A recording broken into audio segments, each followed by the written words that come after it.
mental health outreach, providing information and support while encouraging hope and faith. You can log on to our website at igbattmho.org. Yeah, you can definitely do that.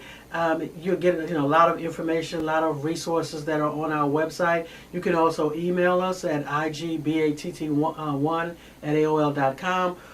Go onto our website, let us know what you think of it. We're in the process of making some changes, but updates for 2024. But definitely log onto the website, email us, write us, just let us know any questions that you might have, any topics you would like for us to discuss, or any criticisms, anything that you're interested in. Okay?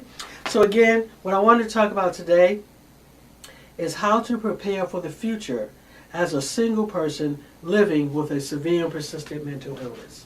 How to prepare for the future as a single person, a person who's living alone, and you've been diagnosed with a severe and persistent mental illness.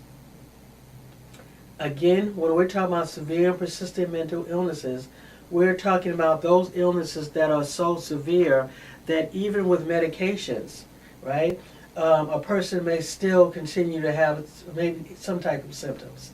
Severe and persistent mental illnesses, as I said, we talked about in one of the broadcasts, people may say, well, all illnesses are severe and persistent, right? All illnesses are severe. And that's true, because especially if you're dealing with the illness, of course it's severe. But the term severe mental illness or severe and persistent mental illness is a specific term that's actually guideline that the federal government has given. Is like a specific term. So when we know severe and persistent mental illnesses, you know that there are certain types of illnesses. We know that illnesses that fit into that category are chronic. Individuals can range in severity, but these are usually the more severe illnesses. So it's a particular term. It's actually a definition, a federal government definition, if you will. Not saying that any other illnesses are not severe, but we are talking about specifically severe and persistent mental illnesses. How do you live with that? You've been diagnosed with a severe and persistent mental illness. How do you live with an illness, right? Especially as you get older and you're living alone. You find yourself, you woke up one day and you found yourself 30, 40, 50, or maybe even in your 20s, but you realize, hey, I have this illness and I really don't have anyone. What do I do? Okay?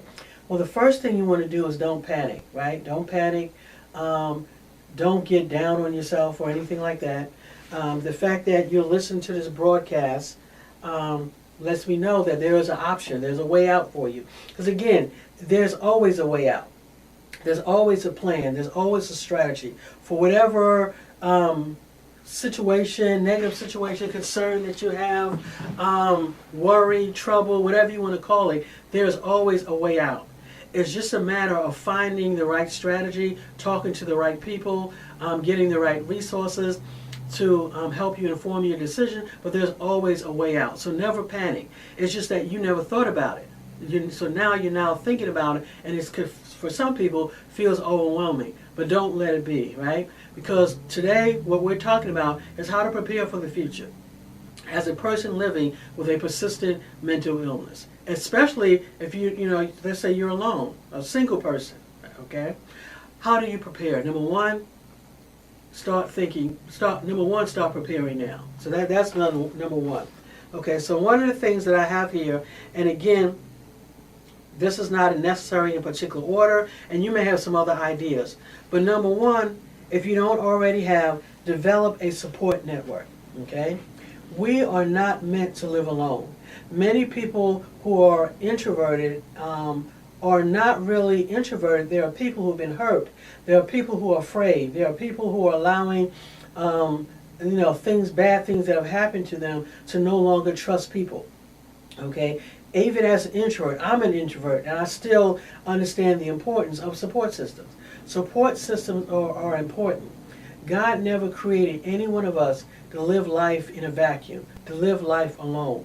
Your support systems may not look like mine and vice versa, but you are not meant to live alone. You are not meant to I don't like people, people hurt me. That's true. People do hurt people. People are mean to people, but that's not everyone. You can't let those negative things cause you to wall yourself in. Because sometimes some of us are so walled in that you don't have anybody. Okay, you on one hand you're like, yeah, I don't have anybody, and I don't want anybody. I don't want to be around people until something happens, and then it hits you. Then you realize you're depressed until you have to go into the hospital, and for example, and they're asking you to name a next of kin. Do you have someone that we can list, that we can call in case you need someone? And now you don't have anyone, right?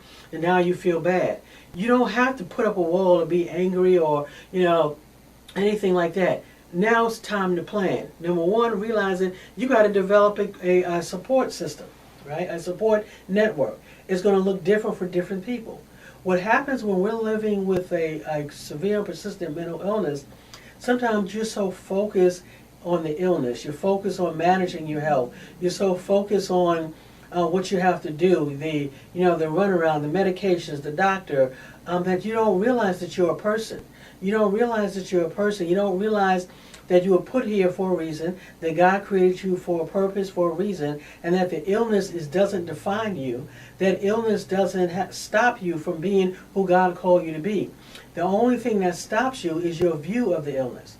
If you view the illness as something that's insurmountable, something that you can't overcome, that there's something wrong with you, if you believe all of those negative thoughts and you start acting accordingly, then yeah, you're not going to move forward in your life. You're not going to fulfill the plan that God has for your life. But remember, that is not God's plan. We can't let the illness bully us, right? Because having an illness, a chronic illness, especially when you're dealing with symptoms and you feel different than other people, and you know that you are different from other people. It can bring embarrassment, it can bring shame, it can cause you to kind of withdraw from life without even realizing it. Without even realizing it, you start playing small. You start feeling like you can't do certain things, or shying away from certain things, or feeling like, I can't connect with people, or, I got to be by myself. And before you know it, your life gets smaller. It's like for someone who's dealing with anxiety, right? You start out being anxious about being around people. Then you're anxious about getting in the elevator. Then you're anxious about driving. And what happens is, before you know it, your life gets smaller and smaller and smaller. And before you know it, the anxiety has walled you in, right? It's the same thing with a severe and persistent mental illness. Realizing that it's an illness. And it has to be managed. It doesn't have to define who you are. It doesn't have to take total control of your life. You can take control of your life. Remember, you have a destiny. You have a plan. God created you you have a reason for being here. So number one, it's important to develop a support network. Develop a support network by thinking about who you were without the illness, before the illness. Before you allowed the illness to become your everything. Who were you? Right? What did you like doing? Before you started, drinking, before you started using drugs and started getting caught up in prostitution, who were you? What did you like doing? What brings you joy? Look for those things to develop a support network, right? You may say, well, I can't really think of anything. Okay. Then the next thing you want to do, if that doesn't work for you, you can think about support networks, communities that are already built around your illness. So if you have diagnosed with schizophrenia, diagnosed with bipolar, for example, there are support groups that you can get involved with. Excuse me. There are support groups. There are groups like AA. There are groups like alcohol, I said AA, NA. There are all different types of groups. There's NAMI, National Alliance for Mental Illness. There are so many groups that you can connect with. Because remember, support systems, you want to build them now while you can. You can connect to a church. You can connect to a faith-based organization. You can connect to any organization, any group. You can find what interests you, and then look for a group. If you like to sing, maybe join a local karaoke group, whatever you like doing, right? It's important that you find something that works for you. It's important that you find a group or a support network that works for you, because here's the thing. as I kept saying before, we were not meant to live in a vacuum. But one thing what a support network would do, they will provide you with resources and ideas that you might not have ever thought of, right? You might not know where to go get certain things, what certain type of resources. But the more you connect with people, the more that happens. Because again, don't be, hide behind the excuse, well, I'm an introvert, okay? That does not have anything to do with you not having a support system. Your support network may not be hundreds of people, but it could be one or two, okay? Don't let your, how do I want to say, sometimes we think we're a certain way. Okay, this is how I am. And the reality is, we are that way because of the illness. We're saying that we're that way. We're that way because we're settling. We're that way because we allow our illness, those negative thoughts, those chronic thoughts, those thoughts that are not helpful. Because if you're having thoughts that take you away from the plan, that take you away from living, that keep you small, then those thoughts are not helpful. But see, the thing about those types of thoughts, they're protective thoughts, because then I don't have to worry about being hurt. I don't have to put myself in a situation where people can take advantage of me, or where I feel vulnerable, or where people will laugh at me, right? So we how do I say? We create this life. We tell ourselves that I'm not this. Well, it's not really true. You don't know who you are. Right? Because who you are and who you think you are is developed around your deficiencies or around other people's deficiencies. Once you allow yourself to live fully, to be fully present, then you can find out really who you are, what it is you really don't like. You are a victim of sexual abuse. You don't really know who you are because that was taken from you, right? You just decided who you are based on something negative, whether it's abuse, physical abuse, whether it's a disease, whether it's a sickness, right? You owe it to yourself to really find out who you are. And the only way you're going to do that is to put yourselves in situations where you may feel a little uncomfortable. But again, those support systems are important. And I harp on that because a lot of people will say to me, no, I don't like people. Think about it. Why are so many of us against people when it's people who have your answers? When it's people who can make life better for you? When it's people out there who can support you? Okay, so just kind of keep that in mind. So again, develop a support network.